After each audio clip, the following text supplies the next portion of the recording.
Having been around Ugandan football for a long time, as a player, as a coach, as an administrator, in your different capacities, what is the most suitable? And this question is very big. It can need a day for you to answer, but I will try to ask. What is the most suitable philosophy and style of play? And for your own information, if you want me to tweak, I will tell you that the Italians, they will defend as long as you don't concede. In summary, you'll get your moment. Every team gets that moment. Use it. The English will tell you the fastest route to goal. Because the thing is there. Go. Whether you are kicking it or running, the thing is there. That's where you're going. Then the Spanish will tell you, we will knock it until we reach there. For as long as you don't have the ball, you cannot hurt us. Again, that is the summarized version. That's what I'm looking at. For as long as you don't have the ball, you cannot hurt us. You know, so they're different. But what do you think? Either way, you need both. And from what we have all said, we have the ability to create.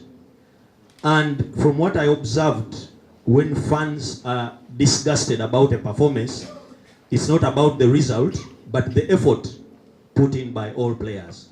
So if we can create a niche between fighting and thinking, we'll have philosophy and plan. Thinking player and fighting player combined. To me, as one member, colleague said that we have intelligent players. And as our senior Butindo said that our boys can use the ball. To me, I believe that we can have a philosophy where we have playing culture with quick short passes, with intelligent thinking of players, kind of Spanish. Because one...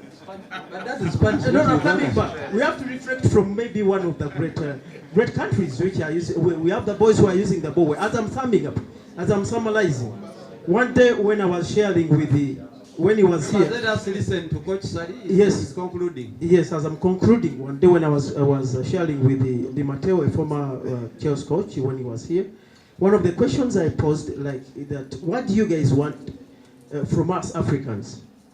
He said that African players, they are workaholic.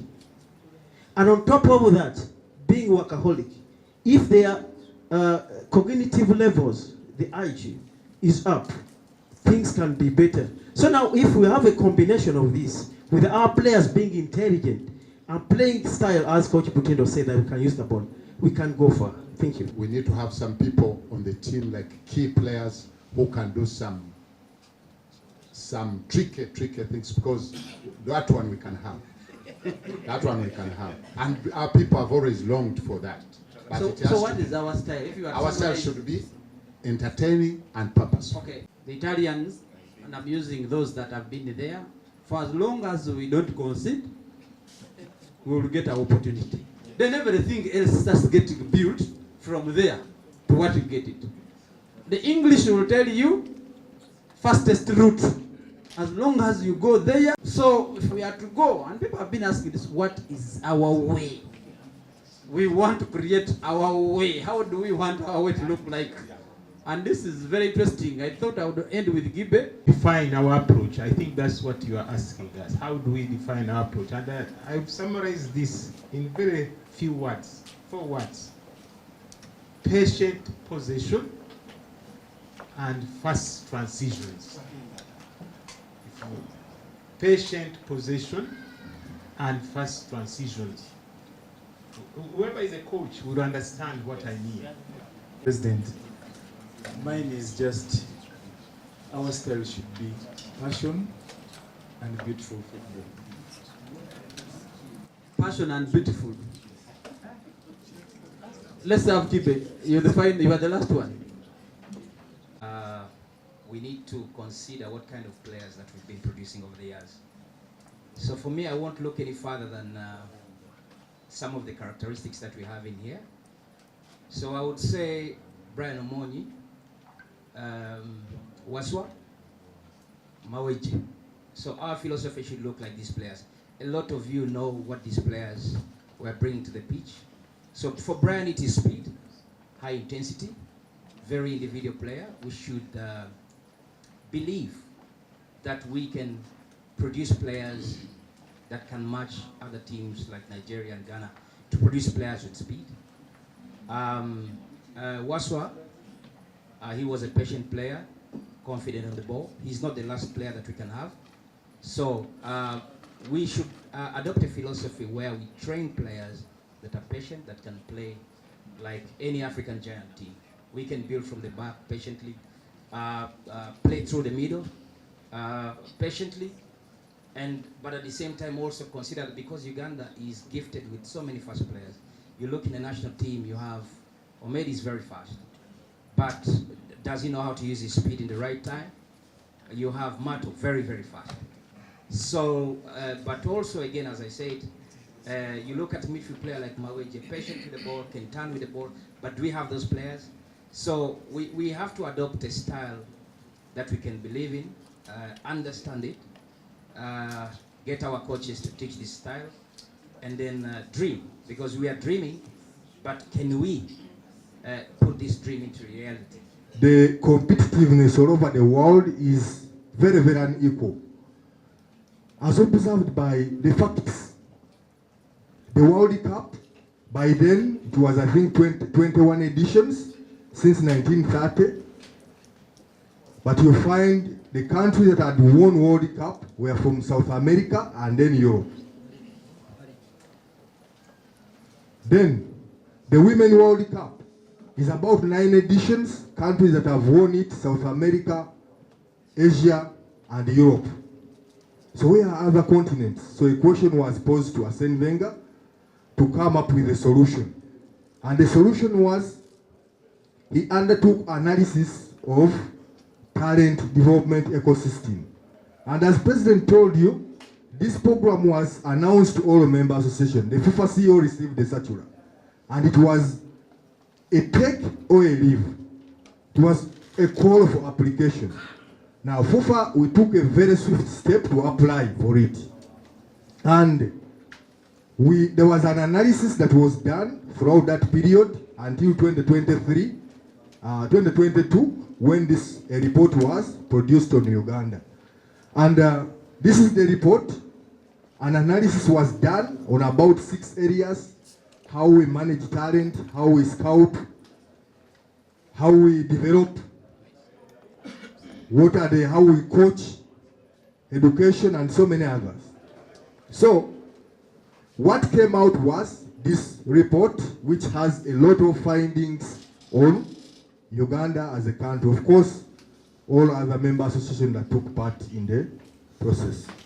It's very, very, very important. I wish we had done it before, many years ago. The way the president started it with those questions, I think they were very important. We need to know where we are coming from, where we are, and where we are going. Asking such questions like, we used to have players in like this and this, and then we answering them gave us the platform. But then when we look at what we are going to do, I think it's very important. We looked back and saw that our players used to be tall and strong, and then also he asked questions like, why don't we have players who go to European leagues, and then why do they come back? Why don't we have that? Because that gives us the platform to start knowing exactly what we need to discuss about. And also when you look at our players, mostly we say they are so, they think more about money than the game. The passion has gone down. And also look at the people who take them. Where do they take them? In which leagues do they really take them? But then when you look at, you remember when the other time we talked about talent identification, we think by identifying talent and being followed up, monitored and seen for a long time, to me, I think that's the way forward. I think the Federation is on the right track, whereby we can have players who can play AFCON, who can play World Cup, because we'll have a pool where we get players from. So we want to improve, and as you are aware that the Federation has done very well in areas of governance, very well in areas of business. Our vision being the #1 football nation on and off the pitch, we cannot achieve it without having the on the pitch. We believe business and governance has answered the off the pitch, but sport should be answered on the pitch. And we realize that there are certain shortcomings we have for us to compete with some of the best teams on the African continent. For us to address the gap, we have analyzed, we have taken advantage of the FIFA talent development scheme and come up with the Fufa technical master plan. In this master plan, we are talking about the life journey of a player. We want to identify every talent in every corner of this country. And once they're identified, we want to develop or train or process these players, preparing them for elite football. And those who make it, we want to make sure that they find an environment in our local clubs here. That when they go there, when a player finishes the development process, then we'll go at a club, at Vida, at Express, at KCC, at Vipers, and find an environment that allows this player to display what he has been going through. And of course, when these players play for a while, they will also retire, and then we want to look at the life after football. How do we integrate most of these players?